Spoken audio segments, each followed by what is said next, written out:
1.5 million ফলোওয়ালা food আপের পেজটা যদি গায়েব হয়ে যেতে পারে, তাহলে আমরা এই কষ্টগুলো কোন সাহসে করতেছি বলেন তো? বেচারির এতদিনের কষ্টের ফল প্লাস মান্থলি 10 লাখ টাকার ইনকাম সব গেল। তারপরও কেন জানি বেহায়ার মতো কিছু কিছু রেসিপি দিতে আপনাদের সামনে চলে আসে। এই যে একটু আগে দেখলেন না, ভাত খাইতেছিলাম গরুর মাংস দিয়ে, এটা ছিল আলু ঘাটি, গরুর মাংস দিয়ে আলু ঘাটি। এক জায়গায় দেখছিলাম মাছ মাংস যে কোনো কিছু দিয়ে নাকি আলু ঘাটিটা অনেক বেশি মজা লাগে। আর আজকে আম্মু মাংস নামাইছিল রান্না করার জন্য, তো আমি বললাম যে মাংস যখন রান্নাই করবা বেশি করে আলু দিয়ে একটা আলু ঘাটির মতো রান্না করো, দেখি খেয়ে কেমন লাগে। এর জন্যই আম্মু আলুগুলোকে আগে সেদ্ধ করে পানি দিয়ে একদম সুন্দর করে চটকায় নিছে। আর তারপর এই মশলাটা রেডি করতে হবে। এটা হচ্ছে স্পেশাল মশলা, দারচিনি, এলাচি, লং, গোলমরিচ, তারপরে হচ্ছে একটু জয়ত্রী, জায়ফল, জিরা আর শুকনা মরিচ, এই কয়েকটা উপকরণ একসাথে টেলে নিয়ে তারপর গুঁড়া করে নিবেন। এটা হচ্ছে স্পেশাল একটা মশলা, মাংসের মধ্যে দিলে যে কি সুন্দর ফ্লেভার আসে। আর তারপর বেশি কিছু না, মাংস আপনারা যেভাবে নর্মালি কষায়, আপনারা যেভাবে মাংস কষায় খান সেইভাবেই কষাই নিবেন। আগে আম্মু অনেকগুলো পেঁয়াজ তারপরে তেজপাতা দিয়ে খুব সুন্দর করে জিনিসটা ভাজা ভাজা করে নিছে।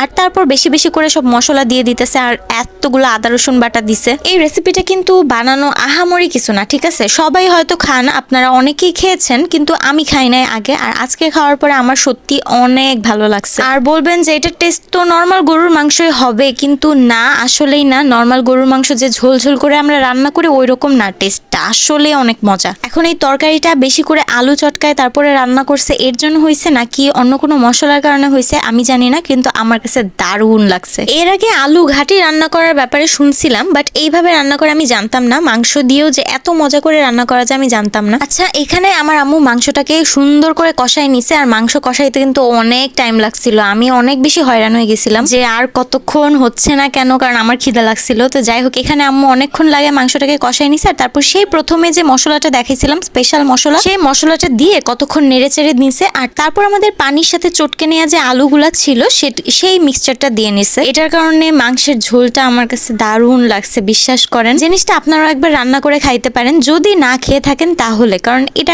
আসলে একটা কমন জিনিস, সবাই খায়, আমি খাই নাই কেন জানি, বাট আমার কাছে অনেক বেশি ভালো লাগছে। নেক্সট টাইম আম্মুকে বলবো মাছ দিয়ে এরকম একটা কিছু রান্না করতে, আপনাদের সাথে অবশ্যই শেয়ার করব। আচ্ছা, আম্মু এই আলু চটকানোগুলো দিয়ে কিন্তু সাথে অনেকগুলো কাঁচামরিচ দিয়ে ঢেকে রেখে দিছিল। তারপর 10 মিনিটের মতো রান্না করে নিছে আমাদের পুরো মাংসের তরকারিটাকে। ও সরি, মাংসের তরকারি না, মাংস দিয়ে আলু ঘাটি। আজকে পাপাও খাওয়ার পরে বলতেছিল যে আজকের মাংসটা একটু ভিন্ন ভিন্ন লাগতেছে, কি করছো মাংসের তরকারির সাথে? তারপর আমরা পুরো রেসিপি খুলে বললাম যে এটা আসলে মাংসের তরকারি না, রান্না করছি আলুর ঘাটি। এই ভিডিও করার সময় প্রথম নলা আমি মুখে নিছিলাম, আর মুখে নেওয়ার পর আমার এমন ভালো লাগতেছিল, মনে হচ্ছিল এইভাবে আম্মু কেন আগে কখনো মাংস রান্না করে নাই। বাট পরক্ষণে আমি আবার খাবার এনজয় করা শুরু করে দিছিলাম। মাংস তরকারিটা আসলে অনেক ভালো ছিল, আর সাথে আমি চর্বিও নিছিলাম 1 পিস। আমার চর্বি খুবই বেশি পছন্দ। রেসিপিটা কে কে পছন্দ করেছেন জানাবেন। আর নেক্সট টাইম মাংস রান্না করলে আলু ঘাটি রান্না করবেন।